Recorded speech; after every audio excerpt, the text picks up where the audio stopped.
I'm Brenda Child. I'm a professor of American Studies and American Indian Studies at the University of Minnesota. By training, I am a historian, and I'm the author of a couple of books. One is Boarding School Seasons, American Indian Families, 1900 to 1940. And most recently, I published a new study called Holding Our World Together, Ojibwe Women and the Survival of Community. I also worked on an exhibit about the history of American Indians and government boarding schools that's now at the Heard Museum. It's called Remembering Our Indian School Days, and that exhibit will be reinterpreted and reinstalled to go to the National Museum of the American Indian at the Smithsonian in 2014. I'm going to talk today a little bit about my ideas about boarding school history and how they've shaped and evolved in ways since I wrote Boarding School Seasons, which was published quite a while ago now in 1998.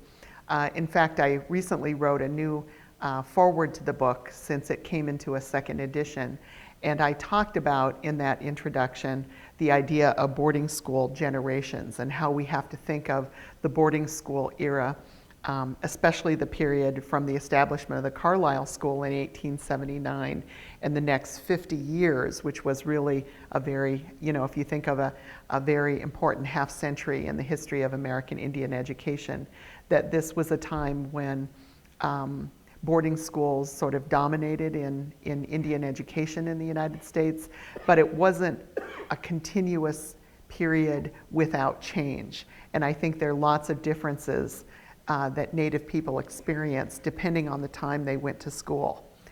So that's the idea I'm going to talk about today with boarding school generations.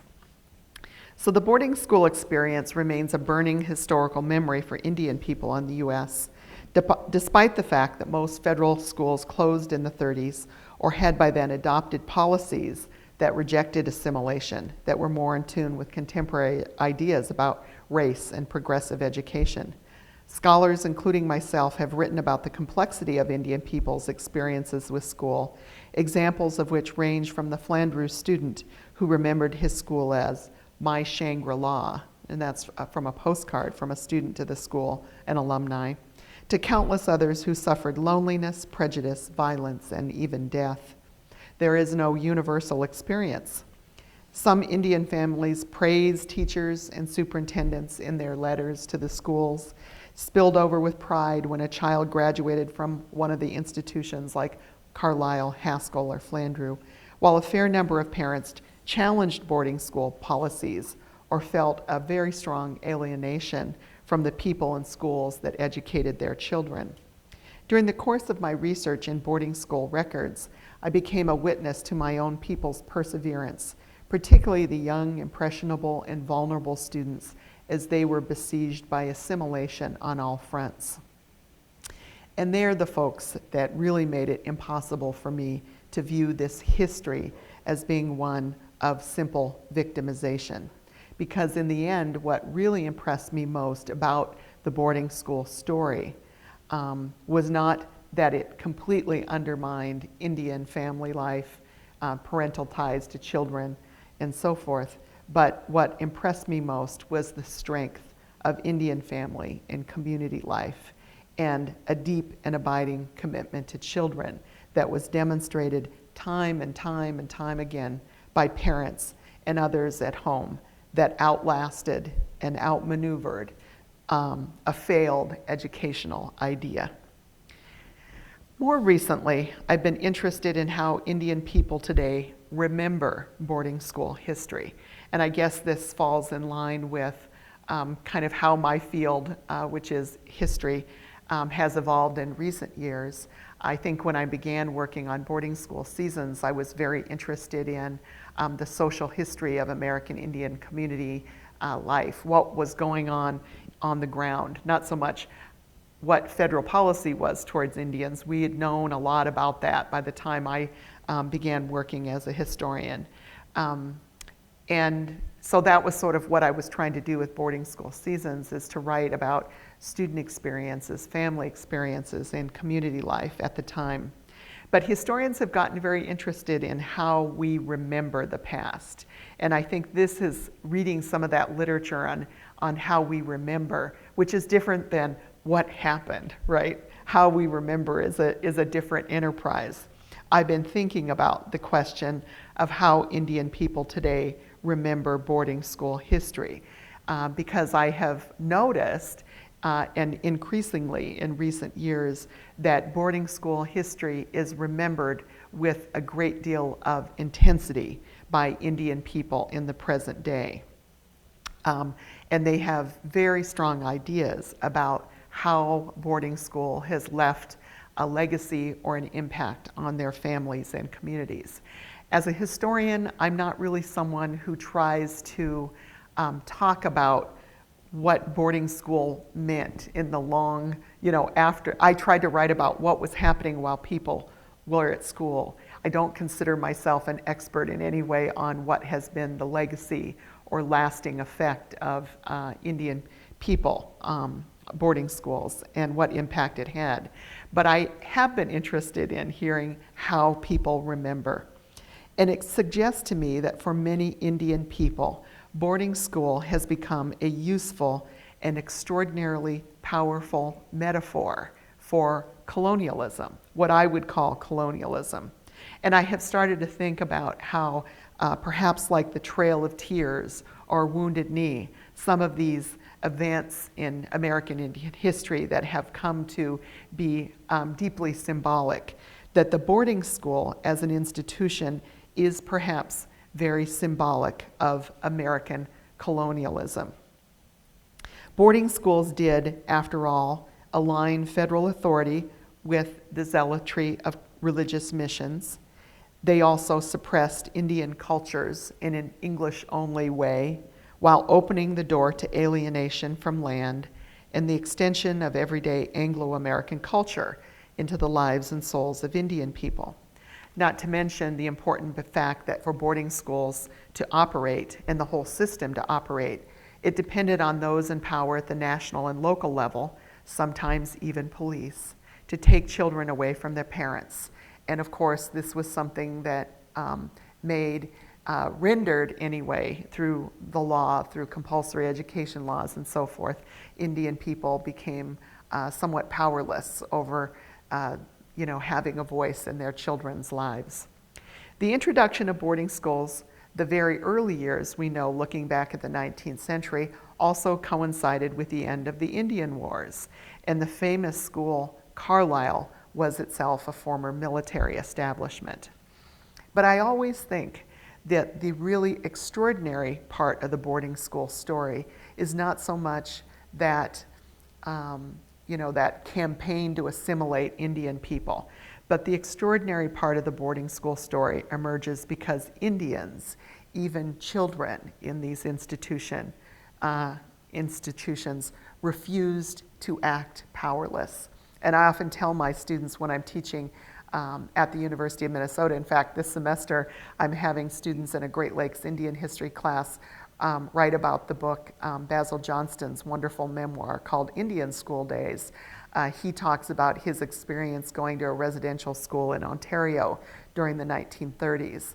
And the heart of that book is really the resistance of students. And I often think about that idea of sort of as a well-known scholar, James Scott, talked about the idea of weapons of the weak. What do people who are disadvantaged and powerless, what do they do in society to assert their power?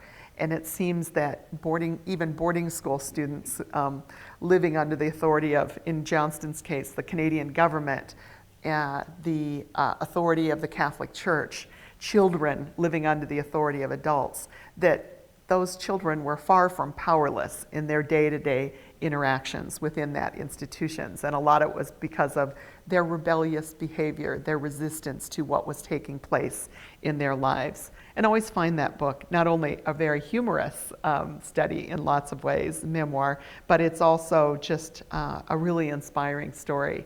And I think he's captured so much in that book about kind of on the ground what was happening with Indian kids in school.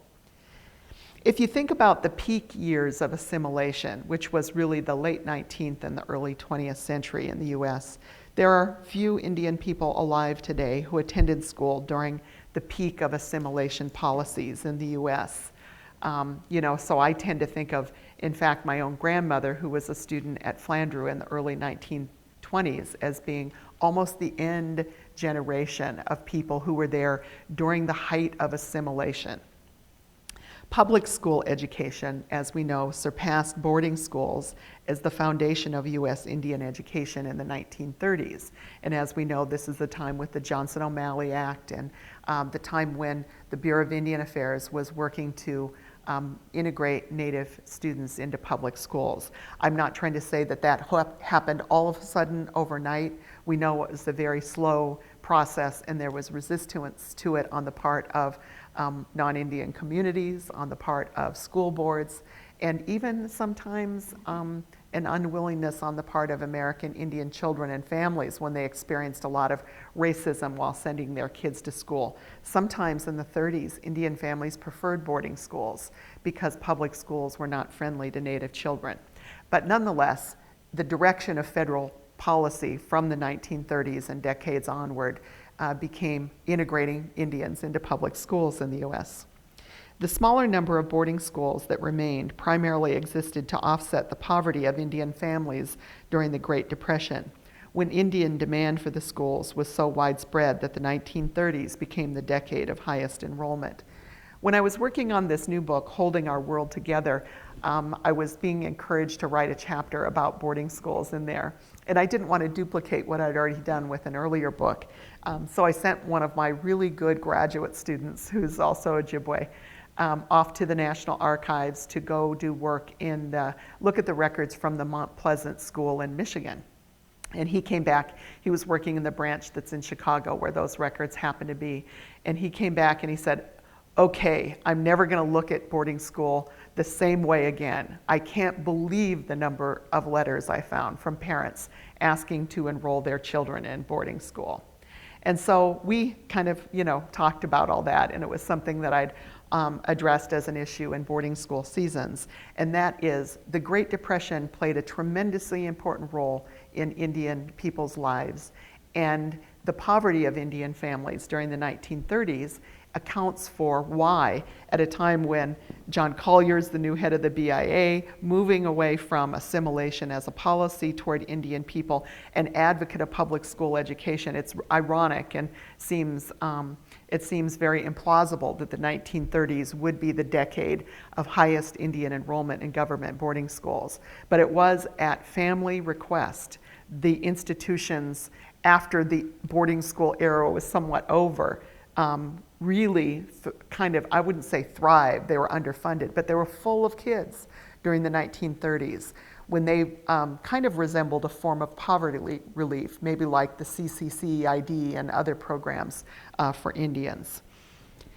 Indian people suffered greatly through hard times and extraordinary deprivation during the Depression. So if you can imagine, when we tend to think more of the 1930s as this period of Indian reform because of Collier and the changing policies in the Bureau of Indian Affairs. But it's also important to keep in mind that the 1930s, a lot of Native people were working for wage jobs. A lot of traditional economies had been undermined by that time, and land had been lost to Native people. And so many of them were wage workers. And believe me, Indian people would be among the first people in the United States to lose their jobs when the Great Depression hit. There's not, however, a strong historical memory of the notion that Indian people themselves repeatedly sought out government boarding schools for their children during the 1930s. But the way to look at that is not, oh, now all of a sudden we want our kids to be culturally assimilated and speak English. It really is a story about the poverty of Indian families, because boarding schools in the 1930s are part of a strategy of family preservation for Indian people to get through that very difficult time. But the generation who lived through the Great Depression remember that story in their families. I often also point to a kind of biography that was done of the Ojibwe artist in the Great Lakes, George Morrison, who talked about going away with his brother from the Grand Portage Reservation up on Lake Superior, going away to the Hayward School in Wisconsin during the 1930s. And he talked about, at home we ate. He said he and his brother still kidded about the potatoes and bacon grease that they subsisted on during the 1930s. And for him, from a very large family, for his parents, it made sense for these boys to go away to school. And he said, I don't remember them suppressing Ojibwe. We spoke Ojibwe in the 1930s. He said the teachers liked my talent. I was always drawing and making posters for the school. He says, I don't remember the repression that you hear sometimes from other Indian people it wasn't my experience, he would say, in the 1930s. It's also important to remember how Indian people themselves, no matter what the decade, even if it was at the height of assimilation in the US, how Indian people themselves put limits on the assimilative intentions of the institution. And I always think that when we're writing Indian history, we have to think about agency, the agency of Indian people. And we never want to underestimate the strength of Native people, their devotion to their families and communities, and the strength that they brought to this very difficult era. And the historical record is quite unambiguous in the way it demonstrates how Indian people, even young children, how they shaped and defined the boarding school era. I wanted to talk just a few minutes about another sort of boarding school narrative to relate a story about a man from my reservation, which is the Red Lake Ojibwe Reservation in northern Minnesota. I came across his story. I had it when I was doing research for boarding school seasons, and I didn't include his story in my book. And I've come to look at his story as narrating another kind of boarding school story that relates to this idea that I mentioned at the outset of boarding school generations. I didn't include his story at the time because I think I was trying to, at that time, talk about what, if we look at an overview, what were Native people saying are the big experiences or challenges that they had during the boarding school era. So I talked about loneliness, I talked about separation, I talked about children who died at school, about what they learned and what Indian people aspired to when they went to boarding school. And so I think I didn't see this man's wonderful narrative as really being very important to boarding school stories, but I have come to reevaluate that and see it as very key in understanding the experience of a certain generation. Before I tell you about this man, whose name is Alex Everwind, I want to just describe a little bit my community in northern Minnesota. So I'm from a reservation, Red Lake, which is, if you think of the central part of Minnesota, it's located in the very center of the state in the far northern part of Minnesota, and our land stretches all the way up to the Canadian border. It's dominated by a large body of water, which is actually two connected bodies of water, Upper and Lower Red Lake. And I think what makes our community somewhat distinct in the Great Lakes, on the US side especially, is that we didn't ever allot our reservation. And so our reservation is today the same size it was in the 19th century when we negotiated agreement for creating the reservation. At the time, our hereditary chiefs, we still have hereditary chiefs in Red Lake that have a formal advisory role to the tribal council. The hereditary chiefs could not fathom allotting the reservation and made statement after statement saying, we won't do it, we can't imagine it, we will own this land together. That's the way we do things in this community. I know a lot of other Indian people were just as insistent, but for whatever reason, allotment didn't happen. It was talked about by the federal government. I know I was reading in the National Archives this summer, even in the 1920s, and in the late 1920s, they were still talking about plans to allot Red Lake, but it never happened. And so we have a large continuous land base. The land is altogether about the size of Rhode Island, but the landscape is dominated by this very large body of water, Upper and Lower Red Lake. And that's really very important in the economic life of the community.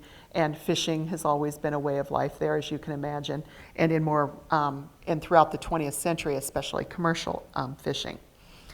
So this is where Alex Everwind is from, and he's from a particular town on that reservation called Panema. And that town, it's also the town that my grandmother was born in on the reservation. And even today, that's considered a center of the Midewiwin, which is the traditional religion of the Ojibwe people, which still thrives in that community. And it also has the greatest concentration of Ojibwe-speaking people on the U.S. side of the Canadian border. I took one of my colleagues who's from Canada, who's a law professor, up to Red Lake, and he's from a little community in Ontario on Georgian Bay, and I took him up to Red Lake. In fact, I took him to Panema a few years ago, and I remember we got out of the car and he stood there and he said, "This is the largest Ojibwe place I've ever been in my life," and he thought it was very cool. So we think it's a very cool place.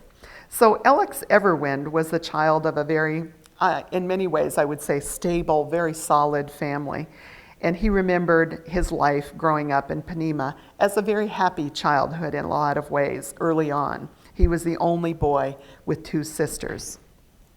His story would turn. And again, this is a narrative that he tells as an older man in the 1960s. This is the story of his life that he wants to tell when Indian people were being asked to tell me about how you grew up, what was traditional, what did you do, and all those sorts of things when people started doing a lot of oral histories. And his story is in our tribal archive at Red Lake.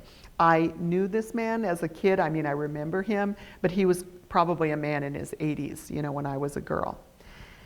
Everwind's older sister became sick and died before he went to boarding school. There were several students from Panema out at the Carlisle School at that time, and Everwind first thought of going away to school there. In fact, my great-grandfather, was a Carlisle student as well. Instead, Everwind was sent to the Tomah boarding school in Wisconsin when he was a teenager.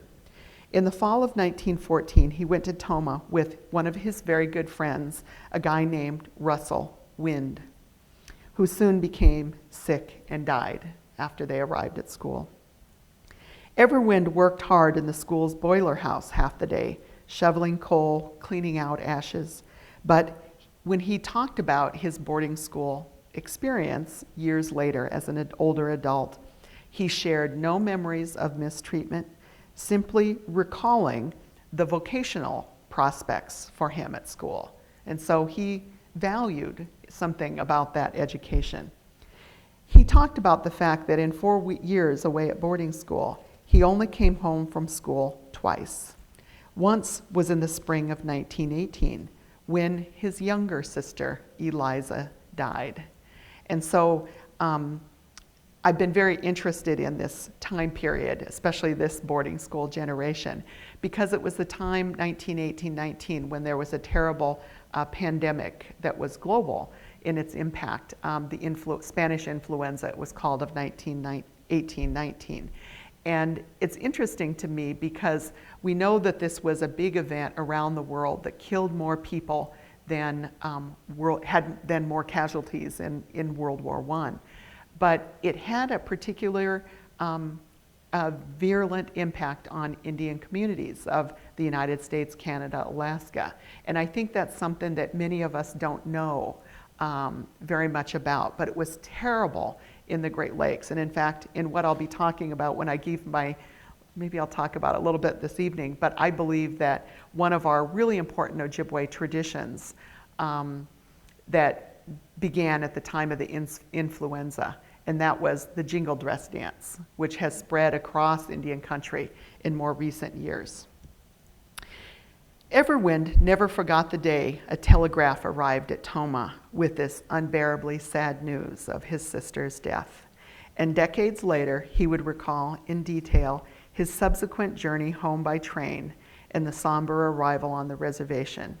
And it was in the spring of that year, and right now up in Red Lake, it's that time of year. It's probably, March, the same time he came home from Tomah after his sister died. and our big lake is still frozen at this time of year. And people all during the winter months take a shortcut cut across the water walking rather than going around the lake when the water's frozen. And so what he did, I can kind of imagine his trip, because in the little town on the south shore of Red Lake called Redby, which is where most of my family live today, that he would have gotten the train there, gotten off, and then he would have walked a number of miles across the lake to get home and see his parents. And when I read his narrative, I always think, what would be the stories of our lives that we would tell? What are the really significant events of our lives that when we get to a certain stage of our life, we would say was the defining stories? And for him, this was the defining story, and it's very sad. He says, I walked this lake on foot on snow. That evening when I got off at Redby, I didn't have no supper, and I walked right straight across the lake to Panema, and I landed down here about a mile on the east here. Then my aunt was living here. I got off there and she grabbed me and she says, I hear you come home. And I says, yes. And I asked her, how's my folks? And she says, they're all right. I don't think they knew you were coming. She says, you'll kind of surprise them when you come in. So she gave me a little bread and what she had and a little meat she had and fed me. I had to walk about half a mile from there, I guess. Folks jumped up when I got there, so I kind of surprised them. Well, you know what they told me? They says, well, we lost your sister. I says, that's what they told me. Oh, it's so sad to read this. His parents, he talked about how devastated his parents were and how brave his sister was on her deathbed, the story of which they related when he returned home from boarding school. And so even as an elder, Everwin remembered Eliza, his sister's last words, which were, Ma, don't cry for me. When I gone, don't cry. I'll be all right. I'm going to have a good time when I leave here. And Eliza said the same thing to her father. Don't cry. Just go ahead, bury me. I'll go and have a good time. Don't be sad because I'm leaving. And Everwin said, and then she turned and died, and that was the last breath she took. The year of his sister Eliza's death, Everwin completed the program at Tomah and decided to go on for further vocational training at the Wahpeton School in North Dakota. He arrived at the Wahpeton School in the fall, just as the second wave of this influenza epidemic grew deadly and was breaking out in the government school, and hundreds of students were violently ill.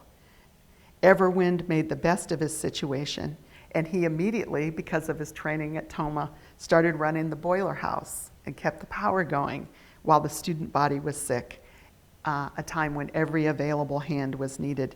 And his attitude about the flu was, quote, if I'm going to get it, I'm going to get it anyway, though I never got it, right? So, and I don't know if you remember or have heard too much about the Spanish influenza, but there was another big conversation about it a few years ago when we had the H1N1 epidemic in the US, because what worried people about that epidemic was that young people were getting very ill and in some cases not surviving. And that was what was peculiar about the influenza of 1918-19, is that young people in the prime of their life were dying of the influenza.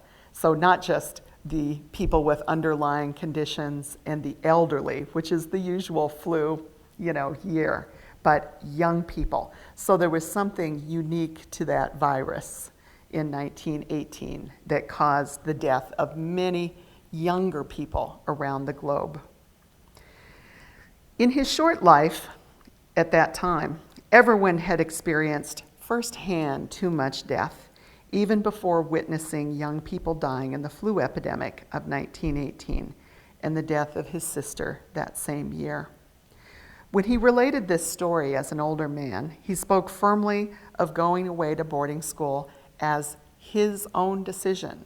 This is what he wanted to do. Everwin never complained about learning English, right? He was from a community where they spoke Ojibwe, and he spoke Ojibwe when he came back from boarding school. He never complained about his time at school or what we might think of as compulsory assimilation and that kind of thing. But the very vivid, some might say traumatic, memories of his boarding school years were permanently imprinted on his life.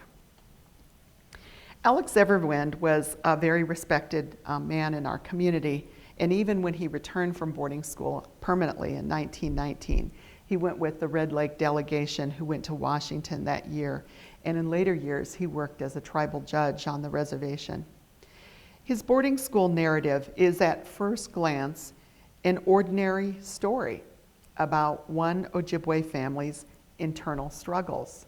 And that is why I think I didn't include it in my book a number of years ago and just left it out. But I have been kind of haunted by his story in the years since. And I have come to believe that its greater significance may be what expresses about the human suffering that further destabilized Indian communities in these same years. And it may also suggest a great deal about what shaped his generation's experience at school, which was not perhaps so much forced acculturation and assimilation, but it was the era of the World War I and this global epidemic of influenza that had such a terrible impact on American Indian communities in the United States, to the extent that, like I say, I believe in my own community, in the Ojibwe communities of the United States and Canada, that a new tradition of healing emerged, the jingle dress dance. So this is how I have been thinking about boarding school in the years since I wrote Boarding School Seasons. In that book, I talked about the Great Depression generation because I understood how important the Depression was and what consequences it had for Indian children who ended up in boarding school in sort of unprecedented numbers, and then their parents. You know, there were so many letters from families asking to enroll their children. So I saw at that time how the Great Depression was perhaps this unique generation of boarding school. But since then, I've kind of wondered about how we might think of different eras for people, Indian people going away to school. And if I often have my students at Minnesota read a wonderful memoir of a Dakota man called From the Deep Woods to Civilization, Charles Eastman's autobiography, where he talked about the end of the Indian Wars in Minnesota, didn't know if his father was dead or alive, and how he, when he learned that his father was alive, his father had converted to Christianity and was now a farmer, and he was going to go off to school. And that's part of what he tells. And so there's that early generation at the end of the Indian Wars who went to schools, sometimes mission schools, sometimes various schools like Genoa in the Midwest, and then a number like my great-grandfather who went to Carlisle. And I think about I think about that as being a certain generation of Indian people. They're very shaped by, again, not just cultural assimilation, but coming off this very devastating history and policies and even wars taking place with Indian people. And after thinking more about Alex Everwind and the Spanish influenza generation, I come to think of them as being a generation shaped by certain experiences at school. So in addition then to wondering about, thinking about the Great Depression generation, I've sort of come to think of this as various stages in boarding school history. And then I also think about, although I haven't done much work on it myself, but perhaps through reading memoirs and listening to people's stories, there were, of course, a number of people who, even after public schools were the main way Indian people began to be educated, there were Indian people who went to boarding schools. What were boarding schools like in the post-war years in the United States? And if I think of people I've talked to back in Minnesota, many of them talk about being very deeply affected by some of the same issues that Indian people always talked about, separating from their families, the difficulties of that. But they also talk about what I would describe as being the racism within these institutions, even if it wasn't the deliberate cultural assimilation of the late 19th and early 20th century. One of my larger points within this conversation about boarding school generations is also to say that our problems and our tribulations as Indian people did not begin or end with government boarding schools, though boarding school does perhaps describe and encapsulate many different forms of colonialism, and it may be the one encounter that's most allegorical of the deeper inequality of power that characterized the relationship between Indians and the United States government. Indian history is never uncomplicated or simple, and boarding school might be the best metaphor for the vast chain reaction of events that worked against the well-being of American Indian families, communities, and nations. Differences may continue to exist between scholarly interpretations of boarding school history and how Indian people remember that experience, which is the tension between history and memory. But I think that we as Indian people must never forget the resistance, the often heroic resistance of our ancestors. Scholars tell us that history and memory are both part of a changing landscape, that historians and all the rest of us can be selective about how we remember. And for many important reasons, some that historians might find to agree or disagree, the boarding school era continues to hold great meaning for Indian people today. Boarding school offers a plausible explanation for how and why colonialism has been destructive to Indian community life, with the resulting losses to tradition, and especially to the native languages of North America. I was mentioning a few minutes ago the Mount Pleasant School and writing and thinking about boarding school history through writing the history of that particular institution. And I happened to be invited over to give a talk at Central Michigan University, which is there in Mount Pleasant, and I drove past the campus. I had to, of course, the campus of what was the former Mount Pleasant Indian School that had educated the children of dispossessed Ojibwe, Ottawa, and Potawatomi people for 50 years before closing in 1933. And that Mount Pleasant community in Michigan is one where there is very little land left on what was originally the Isabella Reservation. Today, the school is a state historic landmark, and as luck would have it, I learned, the style of architecture is described as colonial revival. The campus was built on land confiscated from the Ojibwe and sited directly over their burial grounds. Shade trees that one superintendent remarked on the planning of in 1902 now tower along the perimeter of what are boarded up brick buildings. Just across town, the Saginaw Chippewa tribe operates a beautiful new cultural center and museum that interprets the history of the school, in addition to having a very successful casino and hotel. And when I went into the cultural center there, called the Zebawing Cultural Center, they have exhibits that talks about the history of the community. And there's one man who they asked to talk about his experience at the Mount Pleasant School in exhibit panels. And he recollected in one of the exhibits, I quote, "If it wasn't for this school, I would have starved to death."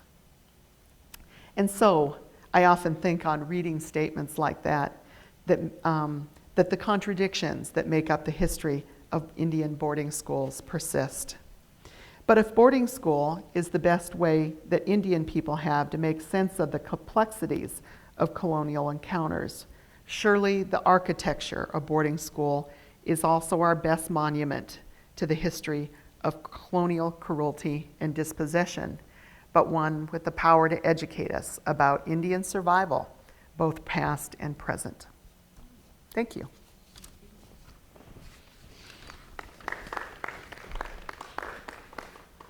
I do talk quite a bit about the jingle dress dance, and one of the things that, as I say, interests me about that is that U.S. historians tend to say all the time, as terrible as the influenza was across the United States, deadly, horrible, when it was over, maybe people say because it was so traumatic, but it was sort of short-lived, that it's kind of overshadowed in memory of other events of the 20th century.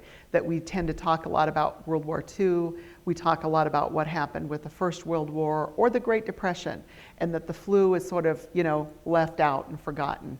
And what I find particularly interesting then as a US historian is to think that, well, it hasn't been forgotten. It has been deeply integrated into American Indian traditions of song and dance because, like I was saying, I never found a photograph of what you would call a jingle dress before circa 1920. And the stories that Ojibwe people tell about the origin of the jingle dress is that, this is what made me think of it the first time, is that a little girl gets very sick and she's near death. And her father has this dream, this vision of a special dress and a dance. And he makes this, the first jingle dress is made by a man. And so his daughter wakes up and he tells her about his dream and he gives her what he's made. And he says, try to dance, try to stand up. And she gets up and she wears this dress and dances. And they tell this exact same story in the Mille Lacs community in central Minnesota, and they name the young girl that it is. And they tell this same exact story in Whitefish Bay, Ontario, across the border. They say who the young woman is. They name her there. And it's exactly the same story.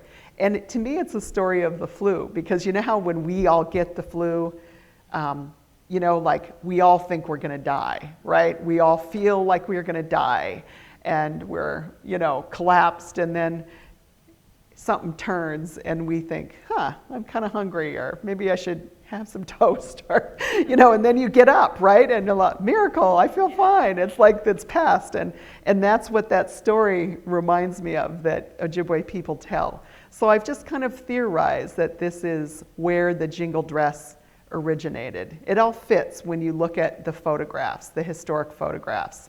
And then to think about how, when I was a girl, my grandma had a jingle dress, and the old ladies at Red Lake had jingle dresses, but not my mother's generation nor me in the 70s at our powwows would have worn a jingle dress. Strictly old ladies. You don't want to wear what your grandma's wearing when you're 13 years old. And then something happens, in the 80s, where all across, and you wonder about it. The thing I find remarkable about it is that it has the integrity of it is the same, whether it was healing the Spanish influenza or coping in the aftermath of that epidemic. What has happened in more recent years, that dance of healing and the songs associated with it are still as important today as they were decades ago. So I think that Indian people are the folks in the US and Canada who have a strong historical memory of the influenza of 1918. Rania talks about that with her grandfather, Henry Rowe Cloud, and talks about how we often in Indian country allow for two kinds of identities. A traditional Indian or an assimilated Indian, and that we have a very narrow set of parameters for how we identify. It was really interesting for me to read her perspective on her grandfather.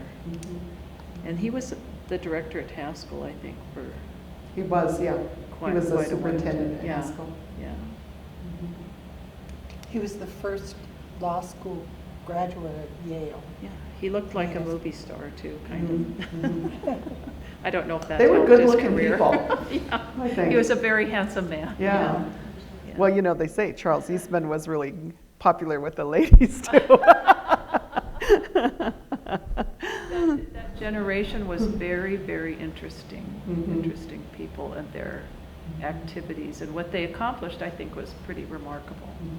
If you think of that time period, and if you think of Eastman treating survivors of wounded, as a physician, Incredible story. that's a really remarkable story. It is. Yeah. too. So those people lived through remarkable change and were very resilient and innovative in what they did.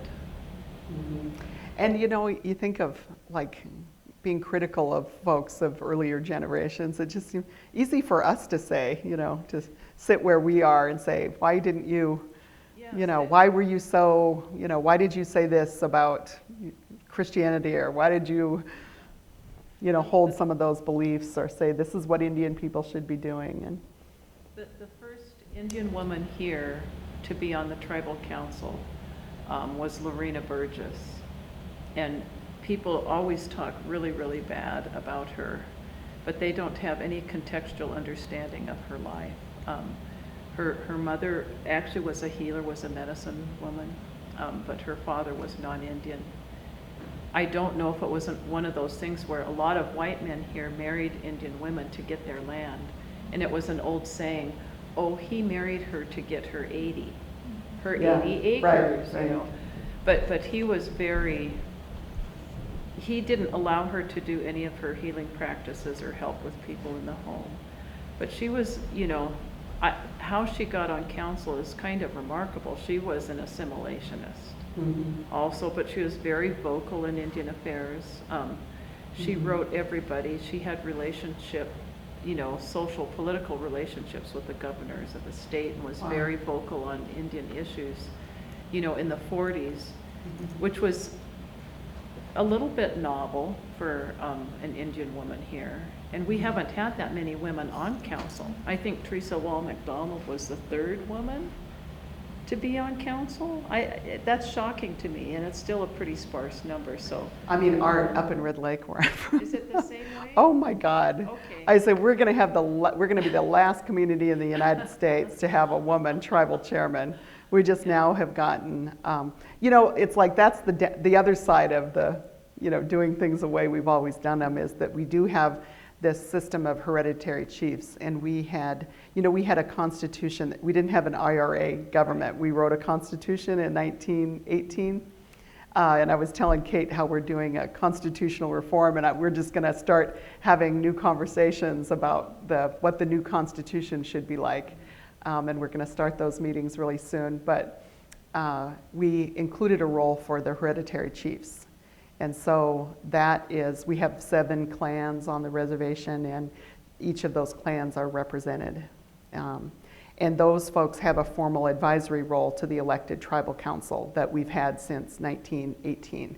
And so it's interesting how things work there, where there tend to be certain families who are involved in politics and have, that's just the way it is at Red Lake. But the thing we did have a woman who ran for tribal chairman a few years ago, but was not elected. And that was a big, huge issue in the community. She had been a member, like the secretary treasurer for a while, but I just don't see it happening where I'm from anytime soon, or even having a conversation about the importance of having women on the council. There are a couple of representatives that have been on the council over the years. There's somebody right there now, but I would say one woman. But it's interesting to me because they just appointed this constitutional reform committee, and I've been appointed to it. And there are a number of women who have been appointed to the constitutional reform. So maybe it's our moment to get in there and. Well, we have an IRA constitution. We were the first tribe to have our constitution ratified. One of the things that did was stop a lot sale of any more surplus land. Yeah. But in our constitution, and there's actually 3 tribes here, but they only named 2 leaders, Martin Charlot and Ignace Paul Kustata were named in the constitution as part of the governing leadership. Now there's nowhere, if you read through it, that it says that upon their death that role will discontinue, but upon their death it did discontinue. And I often think about that and ask people about that, because there wasn't anything that said it would only be these 2 people. And so I don't know I mean, it seems like that should have continued, that you had the elected representatives and these other, but we did a constitutional review and that didn't go over very good with the tribal council. So nothing happened, nothing really came of it. So it's very interesting though, the conversations that happen around that in the community and the meetings, so. Are you still awake up there, Renee? Is she? Is she stretched out on? She looks like the Phantom of the Opera. You know, Brenda, there were a couple things that you talked about last night, and I'd like you to comment on them. The first one is the interesting point you made about boarding schools actually being a form of segregation. Right. And when we talk about Brown versus the Board of Education and other forms of ethnic and racial minorities being segregated, we often don't talk about boarding schools. So I'd like you to talk about that. Yeah. And then the last point that I thought was actually one of the strongest points you made last night was that while the boarding school era and assimilation and so on policies were shaping Indian education, there was a simultaneous loss of land that was shaping Indian economics. And so the isolation of boarding schools went hand in hand with the dispossession of the land. And you say dispossession, you talk, but I'd like you to flesh those out a little more. So I've been thinking about sort of both of these issues a little bit over the years, and one that I really began talking about with boarding school seasons. And I think it's especially important to talk about these issues when we have an opportunity to talk to a wider audience about Indian history. Not just Native people, but to talk about people who maybe never thought very much about Indian history. And I do a lot of workshops with teachers back in Minnesota and so forth. And even when our boarding school exhibit opened at the Herd, I think I went on, that All Things Considered, a national broadcast. And when you have an opportunity like that with teachers or to kind of talk to a public audience about Indian education, I always want to emphasize not just, oh, how tragic we are. We had to go to these schools and it was so terrible. Imagine how terrible it is to be separated from your kids. Those things are all true. But what I really want to get across to a broader audience that we need to get across is that the boarding schools are about Indian land. And why does this happen in 1879? You have Carlisle opening, but this is the era of the Dawes Allotment Act.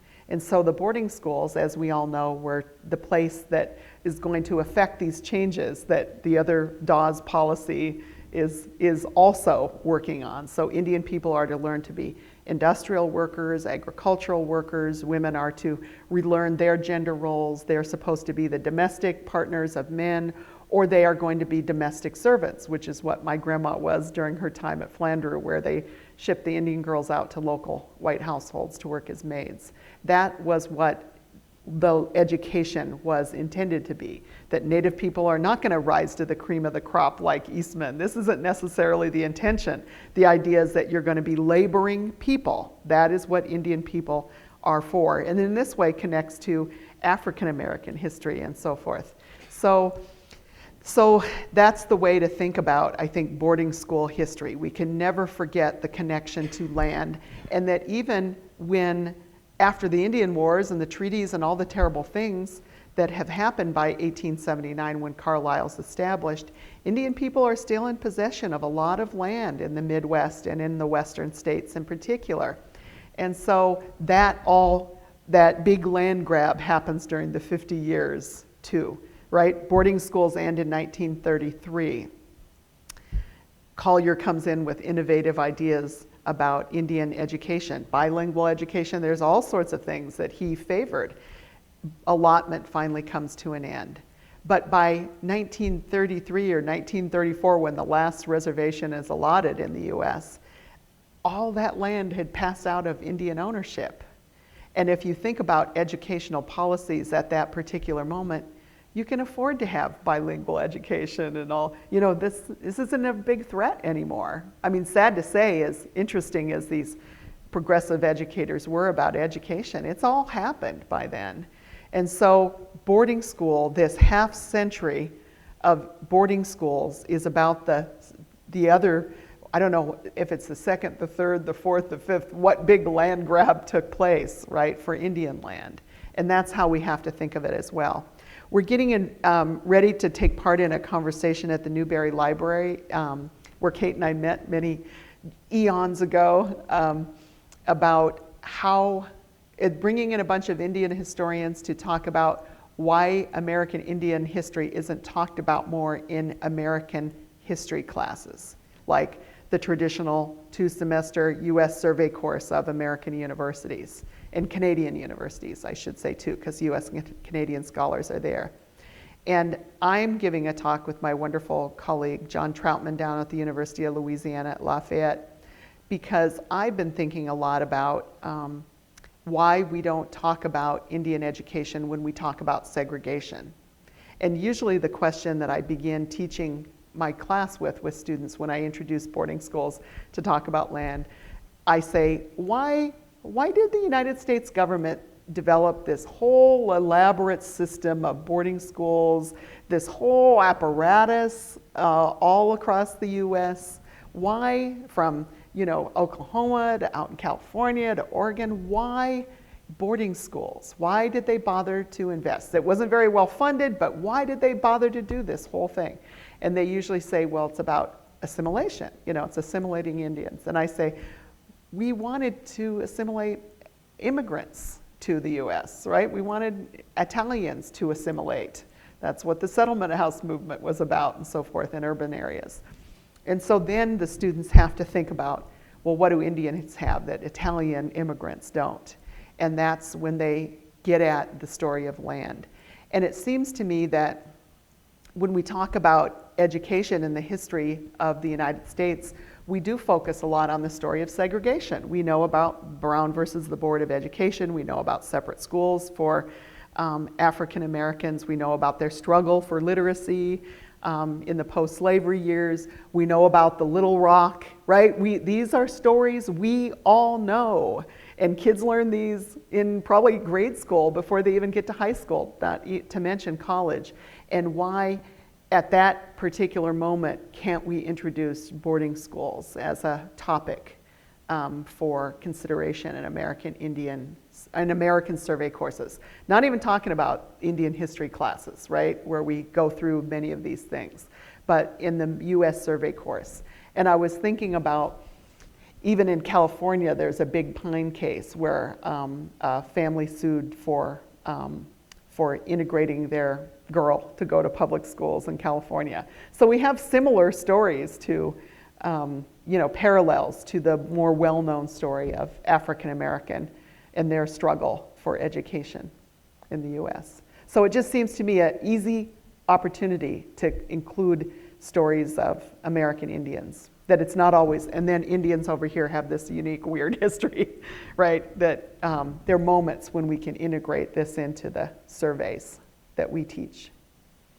So segregation. It's a segregated system of education, another segregated system of education. And I was telling Kate how, read just last night, when I decided to write one more chapter about boarding schools in this book, what did I want to say?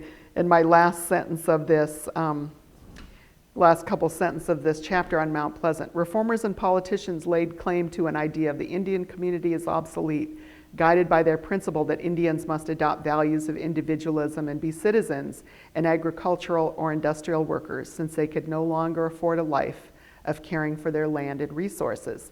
Indian boarding schools were a unique form of segregated education to emerge in the history of the United States, and like other forms of segregation, serve the interests of a white majority. So segregation might be another way of thinking about it.